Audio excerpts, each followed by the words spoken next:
berperilaku dan bersikap atau memiliki tingkah laku yang dijunjung tinggi pada suatu lingkungan.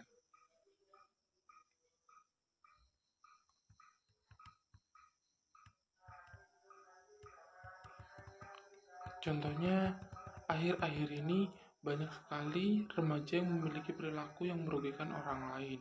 Misalnya seperti kasus yang terjadi, yaitu adalah kasus balap liar. Kasus ini terjadi, latar belakang kasus ini terjadi karena kurangnya perhatian orang tua terhadap anaknya. Perilaku seperti ini juga disebabkan oleh ketidakacuan sosial yang dilakukan secara tidak sengaja maupun disengaja, karena mereka kurang perhatian dengan aturan-aturan sosial. Kebanyakan orang tua, jika anaknya sudah menginjak sekolah menengah atas, mereka akan memberi kebebasan kepada anak tersebut untuk memilih jalan hidupnya. Padahal, masa-masa remaja atau peralihan menuju dewasa yang biasanya mengalami perubahan identitas diri yang berlangsung pada rentan usia tertentu. Anak remaja adalah anak dalam masa bimbingan dan pengawasan orang tua untuk memiliki moral dan etika yang sopan dalam bersosialisasi. Bukan hanya remaja, anak-anak juga membutuhkan pendampingan dan pengawasan. Bahkan anak usia dini juga harus mendapatkan bimbingan dan pengawasan dalam bentuk moral dan etika sejak dini. Contohnya diajarkan pada anak misalnya berbuat baik atau patuh pada orang lain, memelihara, dan juga saling mengasihi dan menyayangi terhadap satu sama lain. Karena itu, memelihara sopan pada orang lain, pada orang yang lebih tua. Proses penyadaran moral berangsur-angsur mulai tumbuh sejak interaksi dari awal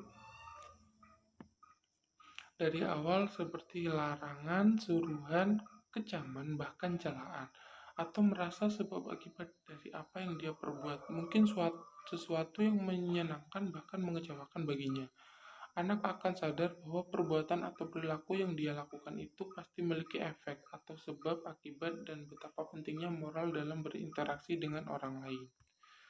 Menurut Piaget, sebagaimana kemampuan kognitif, Piaget berpendapat bahwa perkembangan moral berlangsung dalam tahap-tahap yang dapat diprediksi, yakni dari tipe penalaran moral yang sangat ekosentris ke tipe penalaran moral yang disebabkan pada sistem keadilan berdasarkan kerjasama dan ketimbalbalikan kehidupan. Piaget menamai tahap pertama perkembangan moral sebagai moral heteronomi dan tahap kedua yaitu otonomi.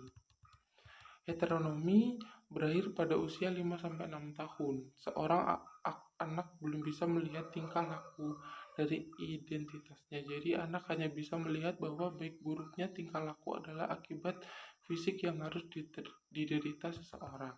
Pada saat ini, aturan-aturan tidak bisa berubah dan harus diikuti. Selain itu, aturan-aturan ini tetap ada dimanapun, kapanpun. Oleh karena itu, jika seseorang melanggar aturan, maka ia mendapat hukuman.